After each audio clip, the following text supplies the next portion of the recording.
고린도전서 12장 읽겠습니다. 12장 1절부터 31절까지입니다. 형제들아, 신령한 것에 대하여는 내가 너희의 알지 못하기를 원치 아니하노니 너희도 알거니와 너희가 이방인으로 있을 때에 말 못하는 우상에게로 끄는 그대로 끌려갔느니라. 그러므로 내가 너희에게 알게 하노니 하나님의 영으로 말하는 자는 누구든지 예수를 저주할 자라 하지 않고 또 성신으로 아니하고는 누구든지 예수를 주시라 할 수 없느니라. 은사는 여러 가지나 성신은 같고 직임은 여러 가지나 주는 같으며 또 역사는 여러 가지나 모든 것을 모든 사람 가운데에서 역사하시는 하나님은 같으니 각 사람에게 성신의 나타남을 주심은 유익하게 하려 하심이라. 어떤 이에게는 성신으로 말미암아 지혜의 말씀을, 어떤 이에게는 같은 성신을 따라 지식의 말씀을, 다른 이에게는 같은 성신으로 믿음을, 어떤 이에게는 한 성신으로 병 고치는 은사를, 어떤 이에게는 능력 행함을, 어떤 이에게는 예언함을, 어떤 이에게는 영들 분별함을, 다른 이에게는 각종 방언 말함을, 어떤 이에게는 방언들 통역함을 주시나니 이 모든 일은 같은 한 성신이 행하사 그 뜻대로 각 사람에게 나누어 주시느니라. 몸은 하나인데 많은 지체가 있고 몸의 지체가 많으나 한 몸임과 같이 그리스도도 그러하니라. 우리가 유대인이나 헬라인이나 종이나 자유자나 다 한 성신으로 세례를 받아 한 몸이 되었고 또 다 한 성신을 마시게 하셨느니라. 몸은 한 지체뿐 아니요 여럿이니 만일 발이 이르되 나는 손이 아니니 몸에 붙지 아니하였다 할지라도 이로 인하여 몸에 붙지 아니한 것이 아니요 또 귀가 이르되 나는 눈이 아니니 몸에 붙지 아니하였다 할지라도 이로 인하여 몸에 붙지 아니한 것이 아니니 만일 온몸이 눈이면 듣는 곳은 어디며 온몸이 듣는 곳이면 냄새 맡는 곳은 어디뇨. 그러나 이제 하나님이 그 원하시는 대로 지체를 각각 몸에 두셨으니 만일 다 한 지체뿐이면 몸은 어디뇨. 이제 지체는 많으나 몸은 하나라. 눈이 손들어 내가 너를 쓸데없다 하거나 또한 머리가 발들어 내가 너를 쓸데없다 하거나 하지 못하리라.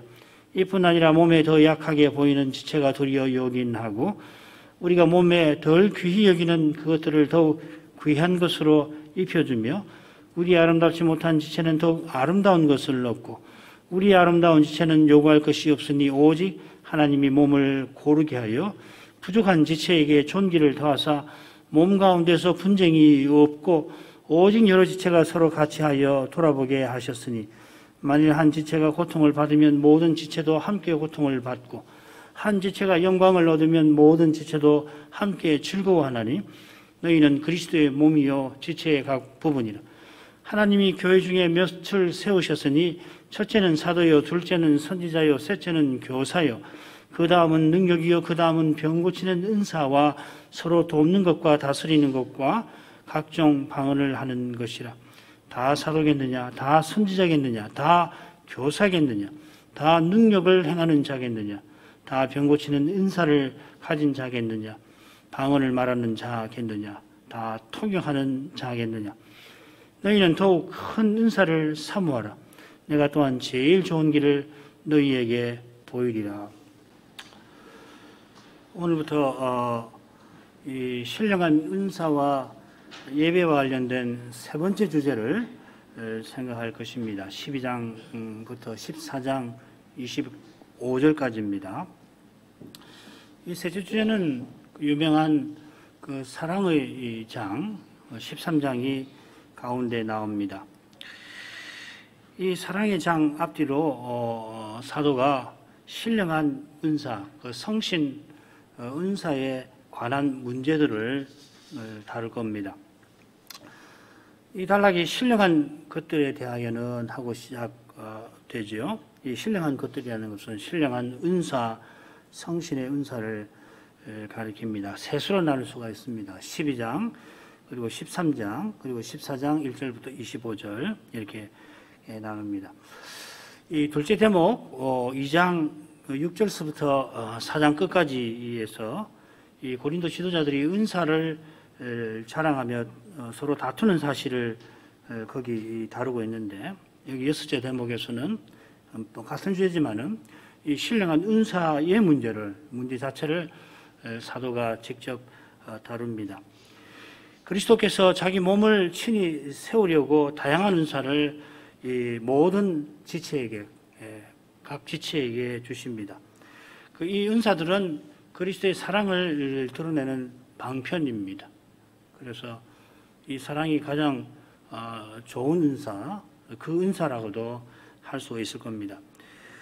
이 사랑은 영원하지만은 다른 모든 은사는 장차 다 사라질 것입니다. 물러갈 겁니다. 장차는 우리가 그리스도를 온전히 알지만은 지금은 부분적으로 압니다.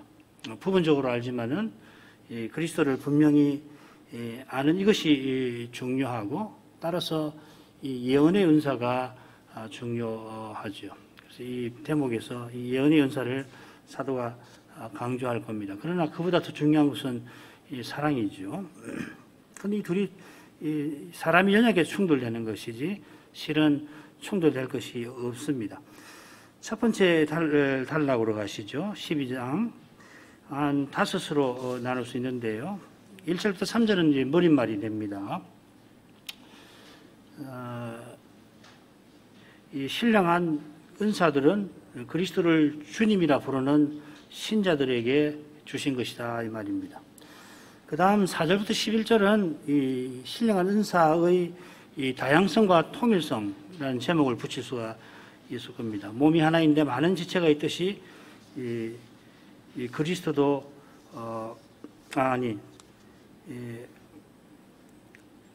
몸이 하나인데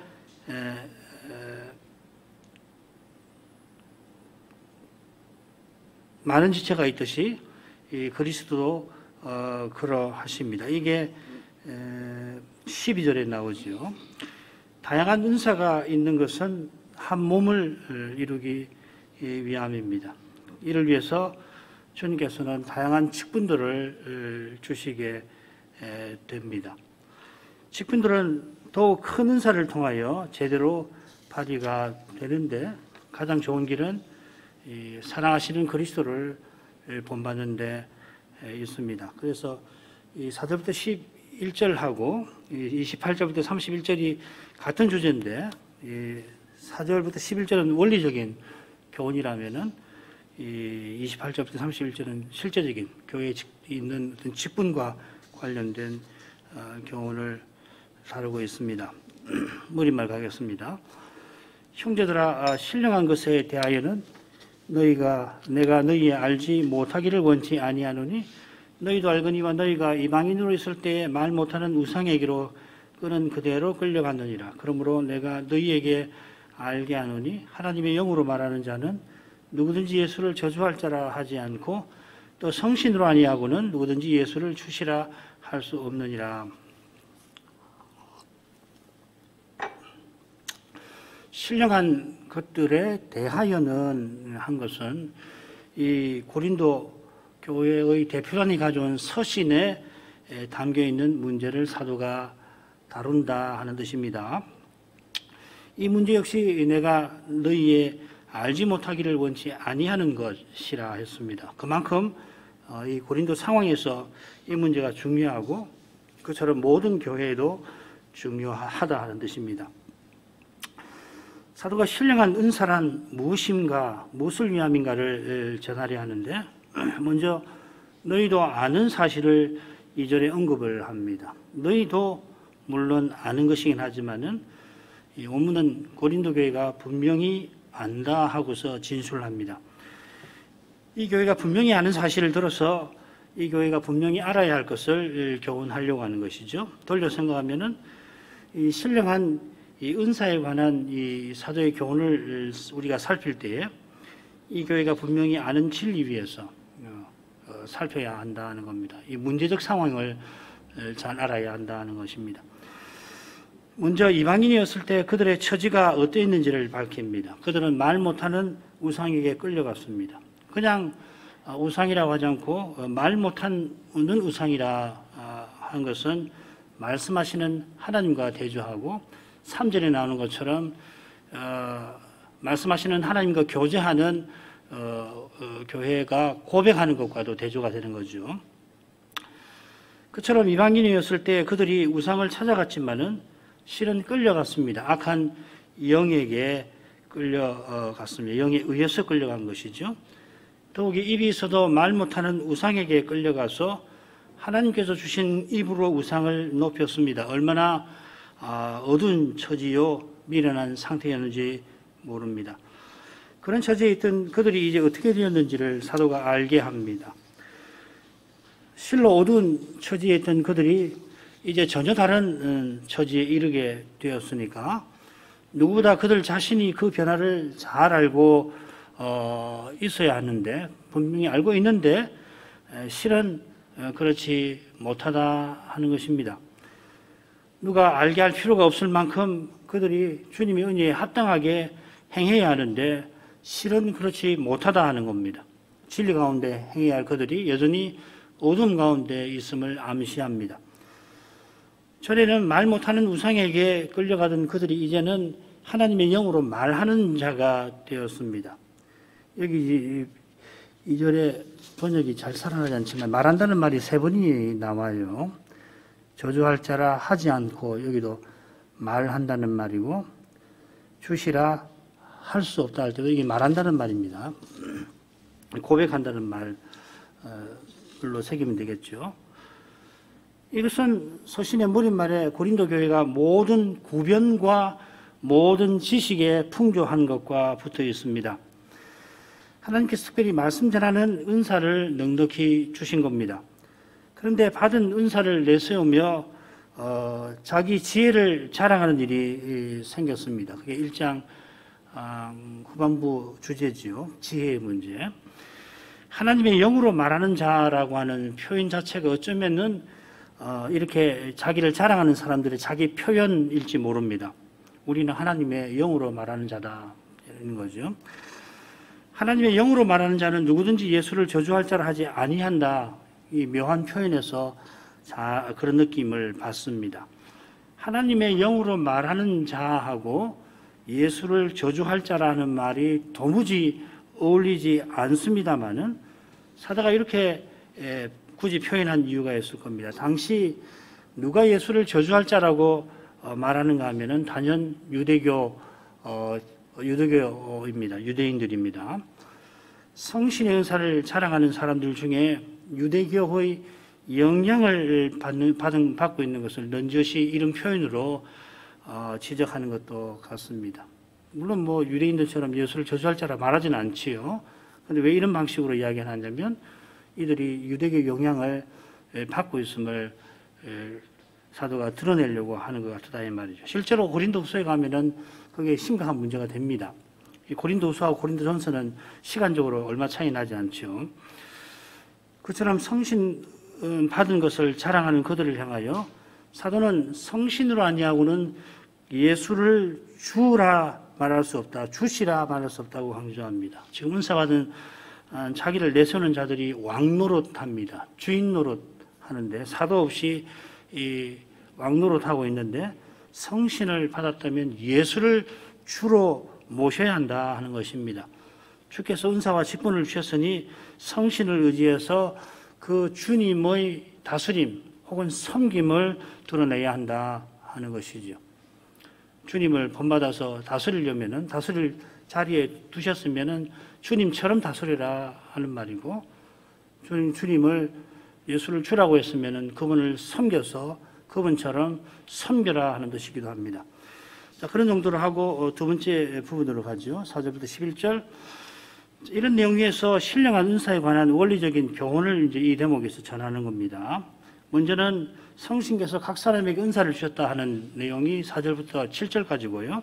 그 다음에 성신께서 주시는 이 여러 가지 은사들을 이 8절부터 10절까지 언급을 합니다. 그리고 11절은 맺은 말인데, 같은 한 성신께서 이 모든 것을 이루시고 각 사람에게 나눠주신다. 4절에서 7절, 특별히 7절과 11절은 매우 비슷합니다. 그러니까 4절부터 6절까지의 요약이 7절이라 말할 수가 있습니다.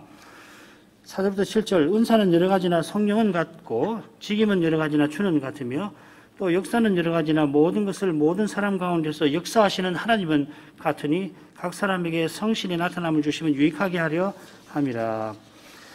앞선 부분에서 사도가 고린도 교회의 문제점을 들추면서 성신 은사라는 이 주제를 제시했는데, 그때 하나님, 성신, 주를 언급했죠. 하나님은 직접 언급하지 않고 하나님의 영이라는 표현에서 나오기도 하고, 말 못하는 우상을 이야기하면서 대조적으로 말씀하시는 하나님을 사도가 말했죠.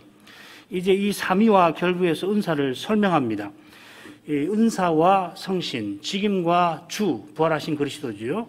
그리고 역사와 역사하시는 성부 하나님을 말합니다. 이어 사도는 은사를 성신의 나타남이라고 요약을 합니다. 이런 고린도 사람들이 은사를 신령한 것, 성신적인 것이라 부른 것과 붙어 있습니다. 그처럼 여러 은사가 있지만은 다 동일하신 성신이 주신 것이고 전체의 유익을 위함입니다. 우선 이 신령한 은사를 삼위 하나님과 관련해서 말하죠. 은사, 직임, 역사, 이건 신령한 것들의 세 측면, 세 이름이라고 할 수 있는데, 왜 세 측면을 가졌냐면은 성신이 신령한 것이 삼위의 선물인 데 있습니다. 은사만 그런 게 아니고 은사와 붙어 있는 은혜도 그렇고 나아가 창조의 선한 것들도 그렇습니다. 창조계는 성부께서 성자로 말미암아 성신 안에서 지으셨습니다. 성부는 만물의 기원이시고 만물은 이 성자로 말미암고 성신은 모든 생명의 주이십니다. 삼위가 아니면은 창조는 없습니다. 진정한 의미의 창조는 존재하지 않습니다. 그처럼 구원도 삼위 하나님께서 이루신 겁니다. 창조의 기원, 구원의 근거가 하나님이시듯이 구원의 목적은 재창조, 곧 창조의 완성이라 할 것입니다. 그처럼 은사도 삼위에게서 나오고 삼위로 말미암고 삼위로 돌아갑니다. 로마서 11장 끝에 나오는 유명한 말씀이죠. 그죠? 요컨대 은사를 발휘하는 것은 삼위와 교제하는 데에 있습니다. 그런 점에서 은사와 예배는 딱 붙어 있는 거고, 왜 은사를 주셨나? 예배하기 위해서 주신 것이다. 은사에 문제가 생기면 예배에 문제가 생기고, 따라서 신자의 삶에 문제가 생깁니다. 이 은사, 이 카리스마라는 말은 이게 은혜라는 말, 카리스에서는 비슷하죠? 카리스마, 카리스. 각 사람에게 은혜를 주시듯 각 사람에게 은사를 주십니다. 7절의 그 내용이고요. 예를 하나 들면은 바울은 뭐라고 이야기하냐면 은혜 곧 사도 직분을 받았다 합니다. 그러니까 자기가 은혜 받은 것이 곧 사도 직분 받은 것이다, 그렇게 표현하는 겁니다. 하나님이 은혜 주셨다는 것은 그리스도 안에서 은사를, 직분을 행하게 하신 것입니다. 은혜 주셔서 하나님의 자녀 삼으셨으니 자녀답게 아버지를 드러내게 하신 것입니다. 드러내는 방편이 은사요 직분입니다. 소명입니다. 직분 혹은 은사는 하나님의 자녀로 살아가는 방편, 그리스도를 드러내는 규회, 이게 소명이지요. 성신께서 아버지를 부르게 하시고 그리스도의 영광을 드러내게 하시는 분이니 은사는 성신 은사라 할 만합니다. 성신 은사는 주를 섬기며 주를 본받는 직임이라 할 수 있습니다. 여기 직임이라는 말은 디아코니아라는 말인데 섬김이라는 뜻입니다. 종이 주인집 식구들에게 음식을 한다는 뜻이 여기 있습니다.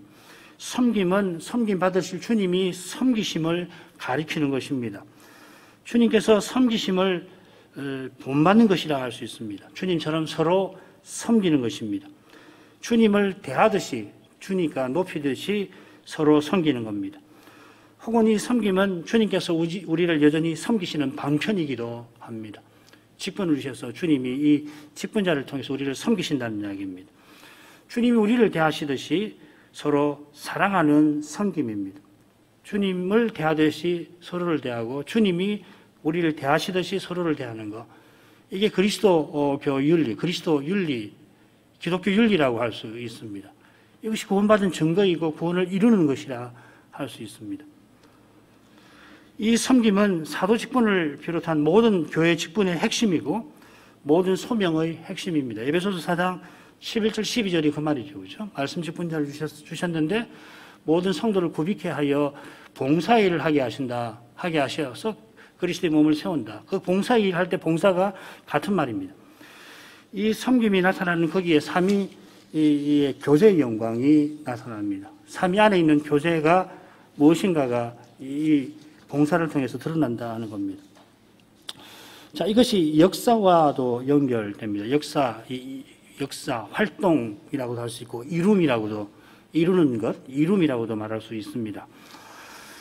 그러니까 역사도 뭐 나쁘지는 않고 괜찮은데요. 한자어인데, 그걸 풀어보면은, 삶의 활동을 뜻합니다. 폭이 은사가 넓은 개념이죠. 그죠? 우리 은사하면은 한두 개 특별한 어떤 재능 같은 걸 생각하는데 훨씬 넓은 개념입니다. 우리가 신자로 살면서 행하는 활동을 가리킵니다. 하나님의 뜻대로 살아야 하니까, 그리고 하나님 뜻대로 활동하도록 주신 이 방편이 뭐냐면 은사요 또한 소명입니다. 그러니까 우리는 이 소명을 통해서 살아가야 하는 것이죠. 더 쉽게 말하면 저희가 혼인했는데 저는 제 아내의 남편으로 살아가야지 마치 아내 없는 사람처럼 살면은 그 잘못된 것이죠. 그죠? 하나님 뜻대로 사는 게 아니란 말이에요. 밖에 나가서 활동할 때 아내의 남편으로서 그렇게 행하는 거고, 뭐 이 전주개혁교회 목사로서 행하는 것이지 아닌 것처럼 행동하면 안 된다 이 말이죠. 그런 의미에서 이 역사라는 말을 이해하셔야 합니다. 달리 표현하면 하나님께서 구원을 위하여 역사하시는, 이루시는 방편이 은사입니다. 구원은 믿음이 두려움에서 나오는데 교회가 듣도록 교회에 말씀 전하는 사람도 하나님께서 친히 세워주시고 그에게 전할 말씀을 주시고 전할 기회도 허락하십니다. 그처럼 교회가 듣게도 하시고 깨닫게도 하십니다. 이 모든 것이 성부께서 성신으로 이루시는 것입니다. 7절에 그것이 나올 거예요. 그처럼 주신 믿음으로 교회가 함께 주의 이름을 부르게 하십니다. 신자가 살면서 하나님 영광을 드러내게 하십니다. 이 역사라는 말은 이런 포괄적인 이 내용입니다. 그런데 하나님께서 어떤 분이라고 했냐면 모든 것을 모든 사람 가운데서 역사하시는 분이라 했는데 이 표현이 부활장에 나와요. 15장 28절 하나님이 만유의 주로서 만유 안에 계시려 하심이라. 이 원문을 살려 번역하면은 하나님께서 모든 것 안에서 모든 것이 되심이라고 번역하면 좋습니다. 어려운 말 아닙니다. 헬라말로 굉장히 쉬운 말입니다. 영어도 아주 간단해요. God may be all in all입니다. 영어 써서 죄송한데 하나님이 모든 것 안에서 모든 것이 되려 하심 이렇게 되어 있습니다. 만유의 주, 만유 안에 계신다니까 매우 철학적으로 사색적으로 들립니다만은 물론 굉장한 의미가 있는 말이지만은 표현 자체는 뭐 초등학생도 다 알아들을 수 있는 이야기예요. 이 뜻을 알면은 이게 정말 심오하지만은 별로 옳은 말 아닙니다. 하나님이 전부 되시는 거예요. 하나님 아닌 것 다 없어져 버리는 그러한 세계를 생각하시면 됩니다.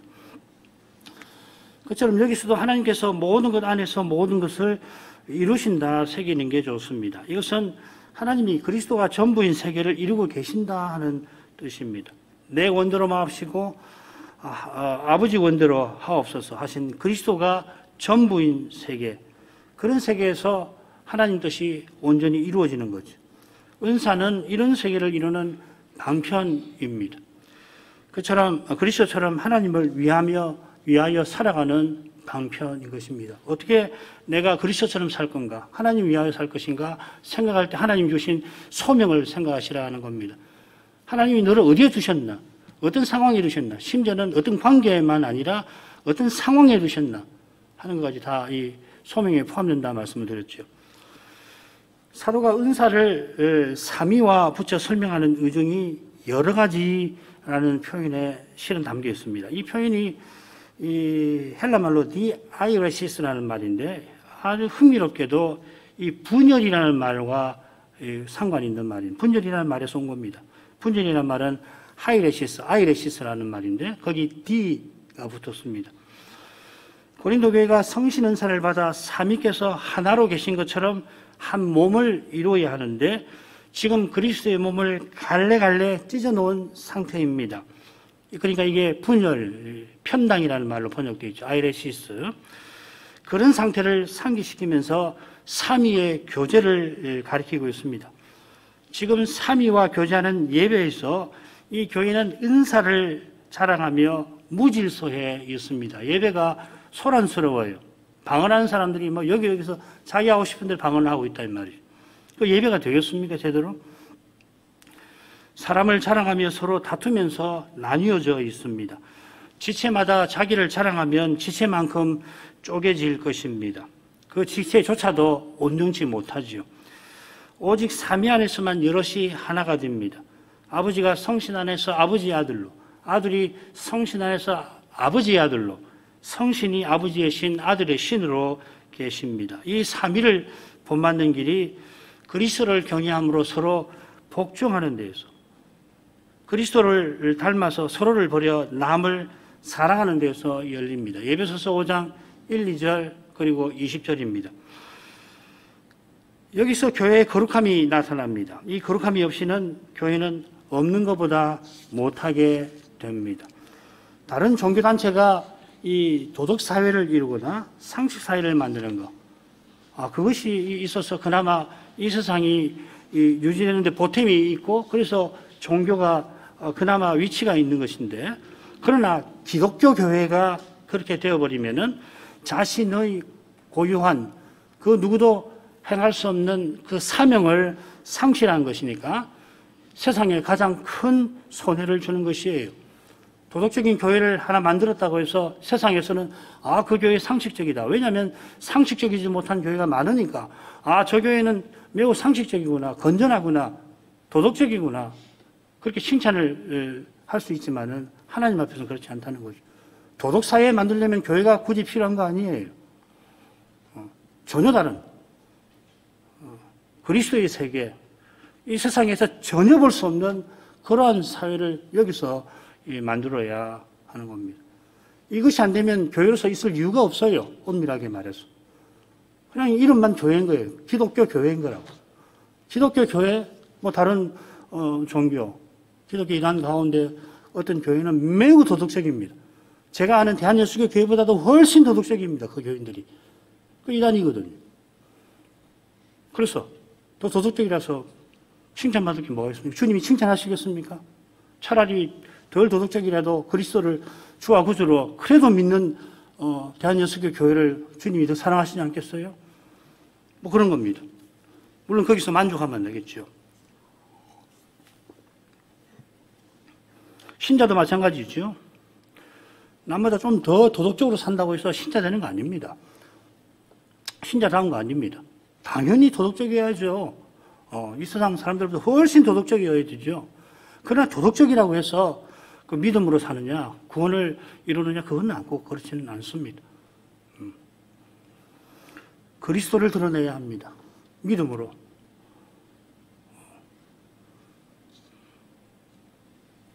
정말 원수를 사랑하라는 말씀 가지고 실험을 해야 해요. 그건 뭐 위대한 신앙인이 하는 거지. 내가 뭐 원수를 어떻게 사랑해? 그러면 안 되는 겁니다. 물론 힘들지요. 정말 내가 오늘 하루를 살았는데 그리스도를 드러냈나? 잠자리에 들기 전에 하루를 생각할 때 정말 내게서 그리스도가 나타났나? 묶어서 그렇지 않다면 회개하는 수밖에 없어요. 같은 것입니다. 은사를 삼위와 붙여서 설명하는데 마지막에 은사를 성신의 나타남이라 했습니다. 이건 성신께서 자신을 나타낸다 하는 뜻으로 보는 것이 좋습니다. 그런 점에서 각 사람에게 주십니다. 선물입니다. 은사는. 그처럼 은사가 선물인 것은 성신께서 친히 역사하시는 데에 있습니다.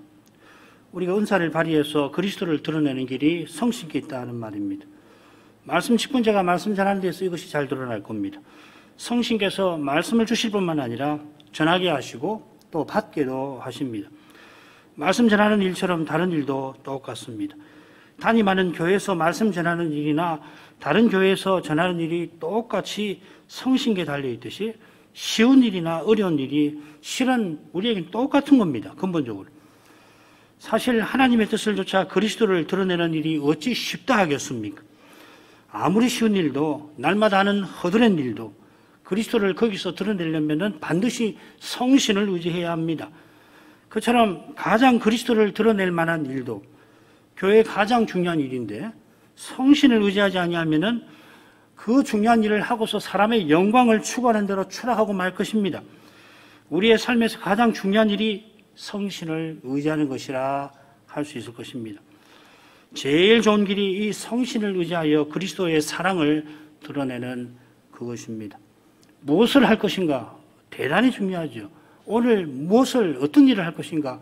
우리에게는 매우 중요합니다. 그러나 그보다 더 중요한 것은 어떤 일이든지 스스로 생각해도 대수롭지 않다고 생각하는 그런 일이야. 날마다 하는 일, 내가 얼마든지 할 수 있다고 생각하는 바로 그 일에서 그리스도를 드러내는 것이 중요합니다. 그리고 그 일은 성신으로 하지 않고서는 못 드러냅니다.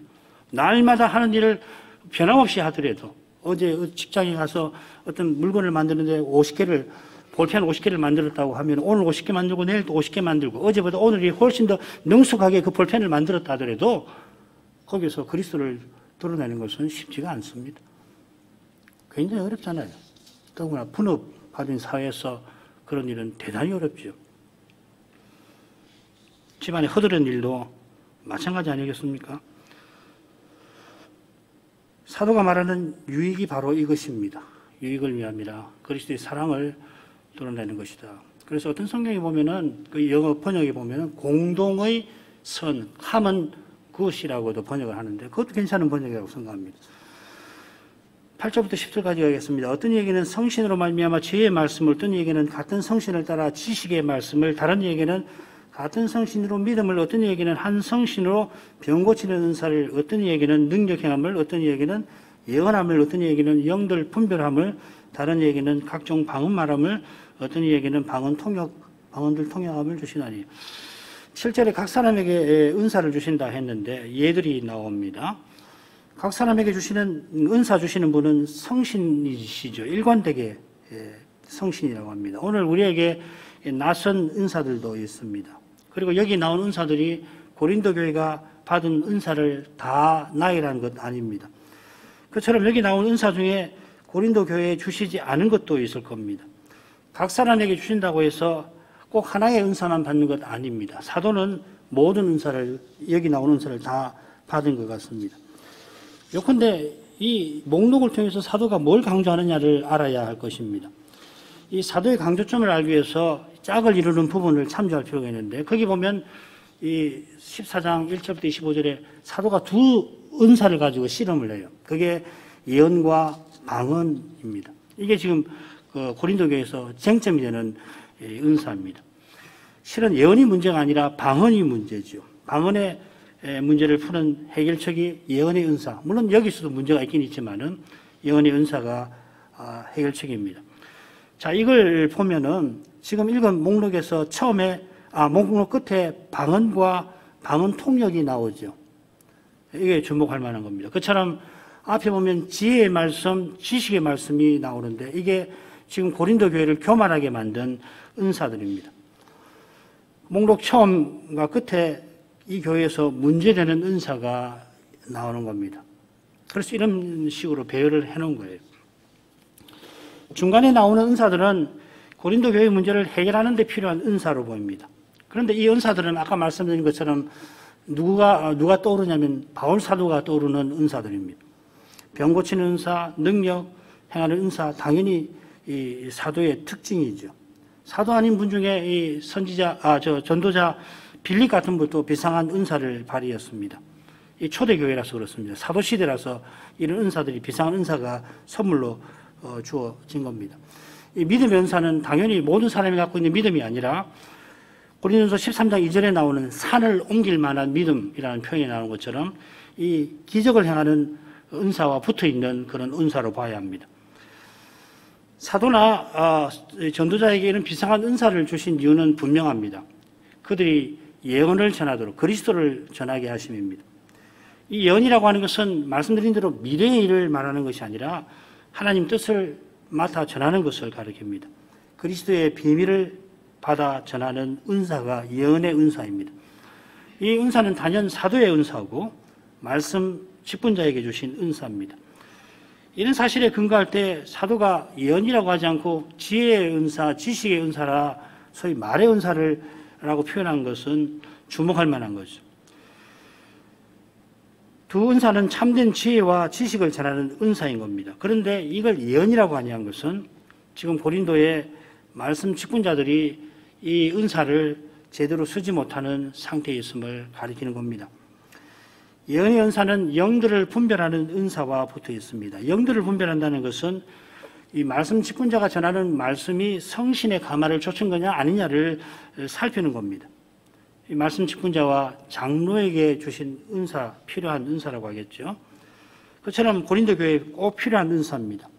고린도 전서를 쓸 때도 필요한 은사지만은 후서를 보면은 정말 이 은사가 이 교회에 꼭 필요합니다. 그처럼 지금 고린도 교회는 방언의 은사로 방언 때문에 예배가 무질서해졌습니다. 14장에서 살필 겁니다.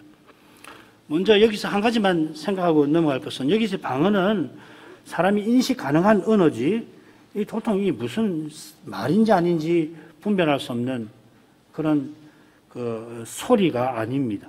성신 강림하실 때에 제자들이 거기 100명이 넘는 제자들이 이 각 나라의 언어로 할렐 하나님 말씀을 말했던 것을 기억하시면 될 겁니다. 이런 특수한 현상이 고린도 교회도 있었던 모양입니다. 비상한 시대니까 특수한 은사를 주셔서 복음이 천하 만민에게 전파되게 하신 겁니다. 복음이 전파되어서 만민이 함께 하나님께 나오게 하셨습니다. 그런데 이런 은사가 고린도 교회에서는 거꾸로 서로 분열하고 다투게 만든 것입니다. 그래 사도가 성신을 강조하는 겁니다. 여러 은사를 주신 분이 같은 성신, 한 성신이라 합니다. 하나님께서 성신으로 은사를 주셨으니 은사들은 주신 하나님께 나아가는 일에 이바지해야 할 것입니다. 같은 주제로 매주 말에 같은 주제가 나오니까 이 매주 말로 바로 가죠. 11절 이 모든 일은 같은 한 성신이 행하사 그 뜻대로 각 사람에게 나눠주시느니라. 여기서는 아예 같은 한 성신, 앞에서는 같은 성신, 한 성신, 또 성신하다가 여기서는 같은 한 성신이라 앞에서 나온 표현을 다 묶어서 표현합니다. 고린도 교회에서만 아니라 모든 교회에서 같은 한 성신이 행하십니다. 역사하신다는 말입니다. 이게 똑같은 말입니다. 6절에 역사라는 말하고 같은 말입니다. 그처럼 같은 한 성신께서 한 교회에서 당연히 이 모든 일을 행하십니다. 성신이 다 이루십니다. 사람이 이루는 것 결코 아닙니다.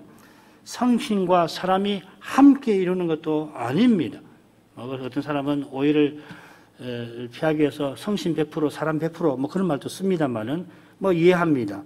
그러나 중요한 것은 성신이 이루시는 거예요. 사람이 가만히 있는 건 아니지만은 성신이 이 지혜와 힘을 주셔서 행하게 하시는 겁니다.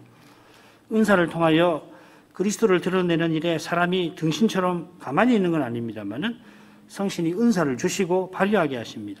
사람이니 짐승이나 돌이나 기계가 아니니까 주의 뜻을 알고 기쁘게 받듭니다만은 그 뜻을 깨닫고 기쁘게 받드는 일도 성신의 역사에 있습니다. 빌립보서 2장 13절 읽겠습니다. 너희 안에서 행하시는, 이 역사하시는 이란 말입니다. 에네르게오. 이는 하나님이시니 자기의 기쁘신 뜻을 위하여 너희로 소원을 두고 행하게 하시나니. 이 소원을 둔다는 말이 아까 12장 11절에 뜻대로라는 말이 그 말입니다. 행하게 한다는 말도 역시 이룬다는 말이고요. 하나님께서 기뻐하시는 뜻을 친히 이루십니다. 너희 안에서 행하시는 이는 하나님이십니다. 그런데 우리들로 하나님 뜻을 원하게 하시고 그 소원하는 마음을 불러일으키시고 또 이루게도 하십니다. 이를 힘도 주신다 이 말이죠. 이 원하게 하신다는 말은 우리가 어떤 이 컴퓨터에다 프로그램을 넣어서 프로그램대로 이 컴퓨터가 작동하는 것과 비슷해 보입니다만은 실은 전혀 다른 거예요. 기계를 작동하는 것은 사람도 하는 것이지만은 사람이 하나님의 뜻을 기뻐하여 힘을 이루어서 이루는 거, 그 사람 일 아닙니다. 요즘에 AI가 뭐 비슷하게 사람처럼 합니다만은 AI가 뭐 기뻐서 뭐 그렇게 하는 거 아니잖아요. 하나님의 뜻만 거스르는 사람이 하나님을 바라고 하나님 뜻을 바라고 받들게 만드는 일은 그 사람을 위하여 십자가 지신 하나님의 일인 것입니다. 이걸 철저히 깨닫고서 계속 성실을 유지해야 하나님의 뜻에 계속 순종하게 되지, 순종했다가도 스스로 무엇을 이루리라. 순종했거든요. 아, 내가 했구나. 내가 순종했구나. 처음에는 내가 순종했구나. 감사합니다. 좀 지나서는 내가 했구나가 되는 거고, 그래서 내가 하리라 이렇게 되는데, 그러면은 이미 성신으로 행하는 것이겠죠. 육신으로 행하는 것이겠죠. 이런 점에서도 인생은 철저히 하나님을 의존합니다. 선을 행하는 일에서도 하나님을 신용일관 의존하는 거예요. 오늘도 하나님이 주신 생명과 호흡과 만물을 통해서 살듯이 은혜를 선을 행하는 일에서도 똑같은 겁니다. 사람은 의존적 존재입니다. 모든 일에 성신을 의지해야 합니다. 이런 일쯤이야 얼마든지 할 수 있다. 이거 이런 정도야. 혹은 내가 아무리 못났어도 그런 일은 안 한다. 그런 죄는 나와는 상관없다. 아무리 내가 죄인이지만은 그런 죄는 나하고 상관이 없어 하거나, 혹은 이런 일쯤이야. 그런 일 많죠. 매일 보면은 뭐 매번 성신 의지합니다 하면서 하는 건 아니니까요. 또 그럴 수도 없는 노릇이고. 그런데 부지불식간에 늘 하는 일은 그냥 하는 거예요. 그러면서 어떤 마음이 드냐면 이런 일쯤이야. 그럴 때 모든 일을 성신께서 이루신다 하는 이 교훈을 마음 깊이 또 새겨야만 하는 것입니다. 이걸 깨닫지 못하면은 믿음에서 진보가 없는 겁니다. 은혜를 잘 모르는 것이거든요. 제일 무력하죠. 얼마나 제일 무력하냐면 남보다 훨씬 타락했는데도 모르는 거예요. 외형적으로는 종교적으로 행하니까 자기는 선하다고 생각하는 겁니다. 실은 그 사람이 훨씬 문제일 수 있다고요. 성신께서 모든 일을 이루시는 분이니 그 뜻대로 은사를 나눠주십니다. 성신이 원하시는 것이 뭔가 12절, 13절에 나올 겁니다. 다음 시간 살피겠습니다. 오늘도 이미 살폈습니다. 성신께서 기꺼이 피조물인 우리 안에 내주해 주신 뜻은 우리가 그리스도의 몸인 사실에 있습니다. 그리스도가 기꺼이 우리와 하나 되신 사실에 있습니다. 우리가 그리스도의 몸답게 주님께 함께 자라가게 하시려고 은사를 주십니다. 은사 없는 사람 없습니다. 그리스도께서 너는 필요치 않다 하시는 사람은 아무도 없습니다. 세상에서는, 심지어 교회에서는 너는 필요치 않다는 일이 있습니다.